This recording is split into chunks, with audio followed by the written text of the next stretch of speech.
No último programa do ano, o Piauí que Trabalha exibe uma entrevista especial com o empresário Jesus Tágera sobre a economia no Brasil e Piauí em 2015 e um dos desafios para o próximo ano. A partir de agora, veja a entrevista concedida pelo empresário Jesus Tágera ao repórter Elivaldo Barbosa. E como cumprimos a nossa tradição, aqui estamos com a nossa última entrevista de 2015, aqui no Piauí que Trabalha, e recebendo o empresário Jesus Tágera. Doutor Jesus, bom dia. Bom dia, Elivaldo. Já iniciando, quero aproveitar para desejar a todos um feliz 2016, com muita paz e saúde, o que é o principal, e a plena recuperação do Brasil. E por falar nisso, é o tema que nós vamos tratar a partir de agora. 2015 tem sido, ou foi, um ano de extrema dificuldade, de muita turbulência na economia. O que provocou tudo isso, doutor Jesus? Isso é um processo, que já vem de longas datas, né?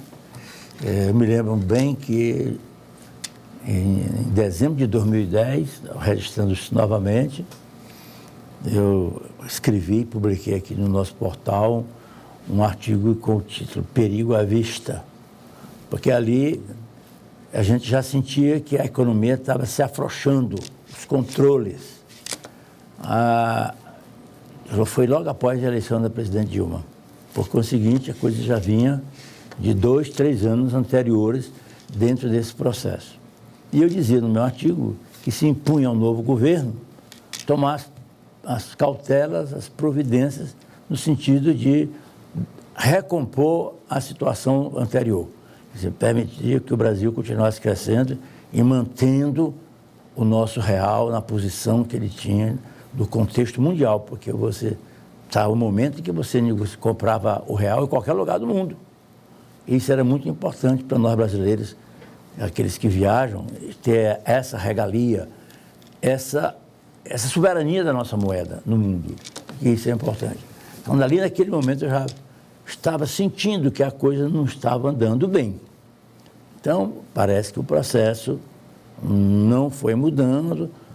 O passar do tempo, as coisas foram afrouxando mais e chegamos onde chegamos, meu caro Elivaldo, a essa situação. Retomada da inflação, juros altos. Inflação superior a 10%, já agora em dezembro, 10,85%, se não me falha a memória. E ainda mais para complicar uma crise política. Né? Essa crise política tem sido um entrave. Quando existe entendimento do governo com o parlamento, com o nosso Congresso, as coisas já podiam estar sendo cumpridas em metas, mas o país ficou travado o ano todo. O governo não governou, o parlamento legislou muito pouco, e aí nós ficamos só nós, o povo, as empresas, os trabalhadores, sofrendo as consequências dessa situação. O que a gente espera é uma mudança de rumo para 2016, porque, do contrário, a onda de desemprego, que já alcançou a mais de 1,5 milhão durante 2015, é o que é registrado na imprensa brasileira, por aqueles que entendem e fazem os controles, nós não podemos continuar assim, sob pena de piorar e empresas fecharem. Isso aí é o que é o pior que possa acontecer para o Brasil. E esse cenário da mudança na área econômica do governo, sai Joaquim Levy, entra Nelson Barbosa, pode gerar um cenário promissor para a solução da crise econômica? Olha, os planos do Joaquim Levy era aquela regra normal que sempre se adota, que foi adotada em outros governos no país, diante de dificuldades, que a gente já conhece. Juros altos, aumento de imposto, essa coisa toda. Só que o Joaquim Levy encontrou esse clima político péssimo no país, as coisas não andaram, apenas algumas medidas mais leves foram concretizadas, outras que não dependiam do Congresso para legislar, foi adotado como medida provisória o aumento de IPI, aumento de IOF, outros impostos que se resolvem por medida provisória e não por lei, foram concretizadas. Só que o Levy, desde o começo, ele foi boicotado pelo próprio partido da presidente. no caso, o Partido dos Trabalhadores, porque não concordava com a linha dele. O governo queria um rumo e o PT queria outro. E nós vimos várias vezes esse confronto de manifestação de líderes, do presidente do próprio PT, do ex-presidente Lula, contrariado, fazendo críticas a essa situação. Então a coisa foi azedando para culminar com a saída dele. Agora, o atual presidente, Nelson Barbosa, já fazia parte da equipe do governo anterior. Entrou como ministro do Planejamento,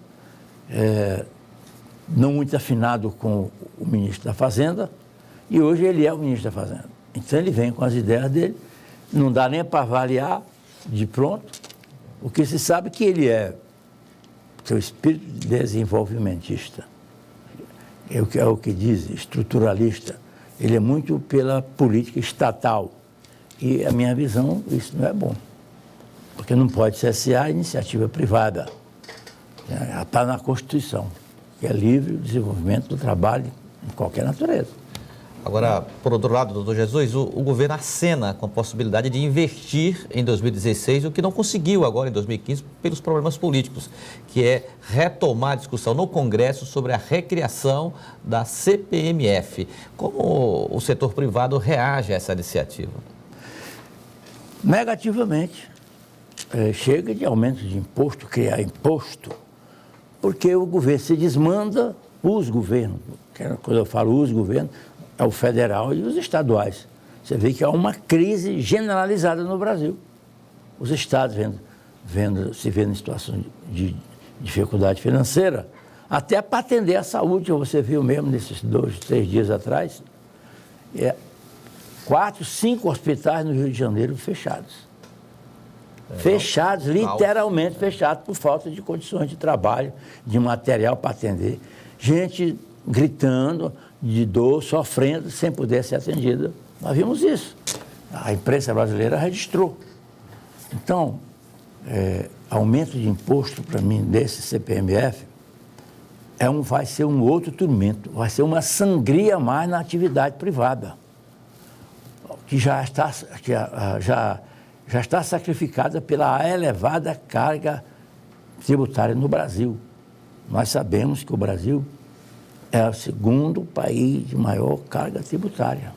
Só perde para a Suécia, um dos países escandinavos, se não me falha a memória, é a Suécia. Né? Mas lá, o sistema estatal funciona na segurança, na saúde, né? Na educação, e o que no Brasil não está acontecendo.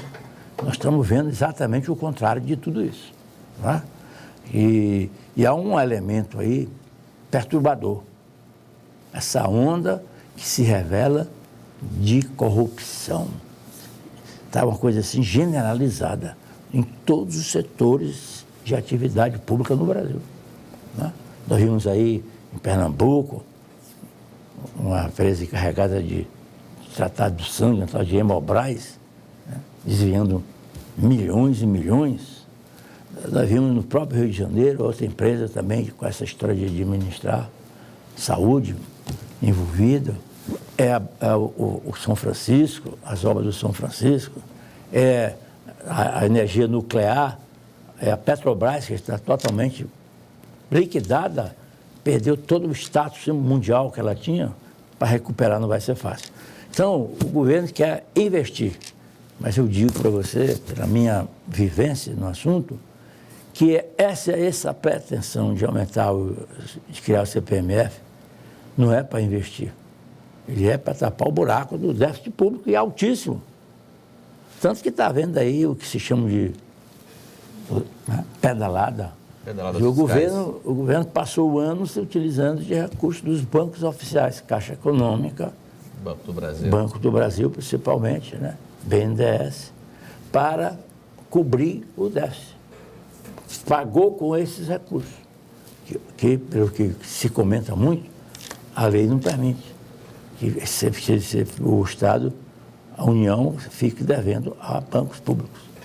Foi um ano complicado para o Brasil, mas com consequências também no estado do Piauí. O governador Wellington Dias reassume no início do ano o poder pela terceira vez e encontrando um cenário nem um pouco animador com relação, por exemplo, ao equilíbrio das contas do governo do estado.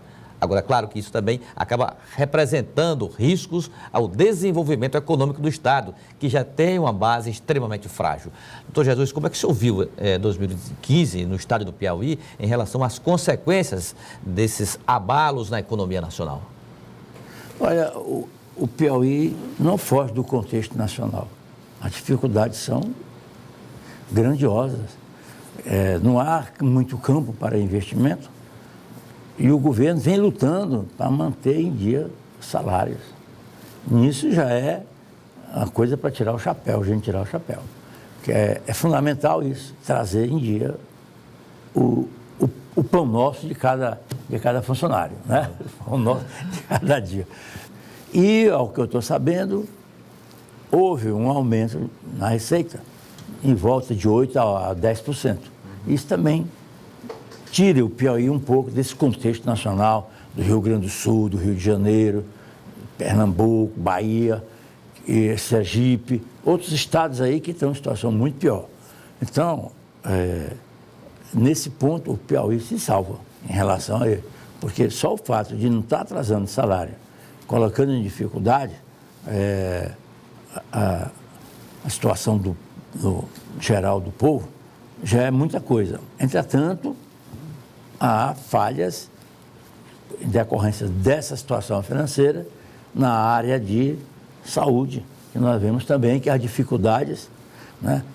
No setor de água, abastecimento da água é outro ponto. A Eletrobras, que não é da responsabilidade do governo do estado, mas também é um pecado. Muito carente de investimentos. Muito carente. O Piauí sofre essa carência. Essa luta da energia no Piauí é velha, é antiga, né? Me lembro demais que o ministro Edson Lobão beneficiou o Maranhão, bem aqui, Timon. Estavam tirando até as nossas empresas daqui, porque lá não tinha problema de energia. Quer dizer, foi uma guerra surda que ele fez e não houve uma reação devida das nossas autoridades com relação a isso. Nós tivemos essa defasagem, né? Na época, eu até questionei o assunto publicamente aqui na nossa televisão. No momento em que aquele presidente do sindicato Bahia falava aqui, eu peguei o telefone e fiz uma intervenção para questionar o ministro Edson Lobão. Timon hoje é uma cidade grande, espetacular, cresceu, em relação ao fator energia, que está faltando aqui para nós. Nós não podemos nem atrair empresas para investir no Piauí, porque falta o básico, a energia e a água. Então, esse é um ponto nevrálgico para o crescimento do nosso Piauí. O governador precisa se preocupar com essa parte, com a recuperação do nosso rio Parnaíba, que é um rio valioso e está se acabando aos poucos. Você é testemunha disso, que você já fez 2 reportagens lá na nascente. Me lembro demais, a primeira você estava com a água bem aqui no pescoço, na segunda você estava abaixo da cintura, e isso não é bom, né? Você esteve lá, nós temos o nosso hoje desembargador federal, Carlos Augusto Brandão, preocupado com o Rio Poti, fez movimento, você mesmo esteve lá fazendo uma cobertura de reportagem com ele, no movimento que ele fez. Então, nós temos que tratar de recuperar que a água é essencial da vida e para qualquer desenvolvimento econômico. E Teresina já começa a viver esse drama também, Esse né? drama Teresina está aqui, é patente. Esgotamento sanitário, abastecimento d'água. Nós ficamos naquela situação de prefeitura e Estado, a GESPIS, Instituto não sei o quê, e o povo pagando porque ainda não tem a plenitude da água. Isso tem que ser resolvido com urgência. A água é vida, né? E nós estamos sofrendo uma seca brutal nesse nosso Nordeste, e o Piauí está dentro desse contexto, principalmente do meio Piauí para baixo, lá para o sul, a situação é caótica de água. E isso não pode continuar. E o pior é que a gente não vê ações do governo federal, porque eu acho que há muita responsabilidade do governo federal nessa área, conjugado com os governos estaduais. Você acha que a bancada piauiense do Congresso Nacional e o governo do Estado, a sociedade de um modo geral, precisa ainda fortalecer o movimento em defesa do desenvolvimento do Estado? Eu acho que sim. A necessidade de uma união nesse setor, de uma participação acima de divergência partidária, política. A união tem que se prevalecer na defesa do interesse do Piauí. Ocorre que neste ano, eu acho que nenhum Estado teve força perante o governo federal, porque o governo federal passou manietado por essa crise. Impeachment, não impeachment. Aumenta o imposto, não aumenta. Trava. Nós sabemos do conflito que houve da presidente com o presidente da Câmara dos Deputados. Isso tudo paralisou o país. De um modo geral, paralisou o país. Ele está andando aos trancos e barrancos. E nós, o povo, o trabalhador, as empresas, é quem estamos pagando o pato. Eu, como homem de empresa, vejo isso, sinto as consequências. E não sou exceção. É o Brasil todo. A crise política resolvida, ou pelo menos amenizada, pode repercutir na retomada da economia, doutor? A situação nossa da economia é tão confusa, tão complexa, tão sem rumo ainda, que é difícil a gente ver se há a possibilidade de retomada ou não. O que a gente pode fazer, o mínimo que a gente pode fazer é desejar que façam isso, que o governo tenha sucesso, encontre um rumo para que o Brasil retome aquele leito de tranquilidade, de crescimento, de bonança. Falta diálogo, o senhor acredita? Diálogo? Entendimento entre governo, parlamento, entre... Há um conflito constante, com a própria sociedade. Está faltando. Está faltando. Porque quando a gente vê partidos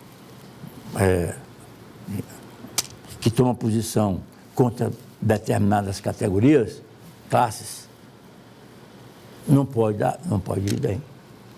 Os partidos têm que se unir para um diálogo amplo com a sociedade, independente de ser sindicato trabalhador, sindicato patronal, de ser CUT, de ser Fiesp, independente disso.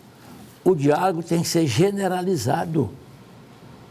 Todos têm interesse no rumo comum. Agora, quando por trás disso há interesses políticos subalternos, quando a gente vê um Pedro Stérdio daquele ir lá para a Venezuela, defender o Estado da Venezuela para o Brasil, aí você tem a paciência. Um homem que comanda o MST, que tem, como disse o Lula, o exército do MST para fazer baderna, para criar problema, aí é perigoso. Nós não podemos encontrar um rumo desse jeito. Nós temos que encontrar um diálogo sem preconceito de natureza nenhuma. Aí depois você vai pensar no rumo que cada um toma. Mas agora só tem um rumo, é o do Brasil. E assim nós terminamos a última edição do Piauí que Trabalha em 2015. Agradecemos a presença do empresário Jesus Tágera, que cumpre essa tradição de nos atender gentilmente sempre nessa última edição, com esta entrevista repleta de informações e opiniões importantes sobre o que aconteceu em 2015 e o que poderá acontecer no ano que se avizinha. Doutor Jesus, obrigado por ter vindo mais uma vez aqui ao nosso programa, nessa última edição do ano, e deixamos então as últimas palavras para o senhor nesta última edição do programa. É sempre muito agradável, Derivaldo, ter essa participação no seu programa de sucesso ao longo do ano, que me dá uma oportunidade como cidadão, ex-político ativo, mas continuo político, embora aposentado, mas político, porque eu cumpro o meu dever de cidadão, de acompanhar os acontecimentos, não só do Piauí, como nacional, como mundial, para que a gente esteja sempre com uma diretriz de vida, né? Acompanhando os fatos e, às vezes, contribuindo para um rumo. E poder aqui, nesse momento, externar a minha visão, a minha opinião de cidadão e de empresário, de homem, operador da lei, né? como advogado, que são situações que me dão visões em várias etapas, em vários níveis. Né? E eu aqui tenho essa oportunidade com você de externar, transmitir para o povo do Piauí essa minha visão, que eu espero possa ser apagada com a melhoria de rumo para o nosso Brasil. Nós temos que encontrar esse caminho de voltar ao desenvolvimento, ao crescimento, à pujança econômica e o Brasil crescer para voltar a ocupar o seu lugar no mundial que ele tinha e que hoje nem a credibilidade mundial de conceito de bom pagador ele tem, rebaixado que foi por duas agências avaliadoras dos países, né? Exato. Moody's e Fitch, se eu não estou enganado. Então isso não pode continuar. Então esse momento que você me ofereceu me deixa externar aqui essa minha posição, sobretudo de cidadão brasileiro. Muito obrigado e feliz 2016. Para todo mundo, Erivaldo, todos os piauienses.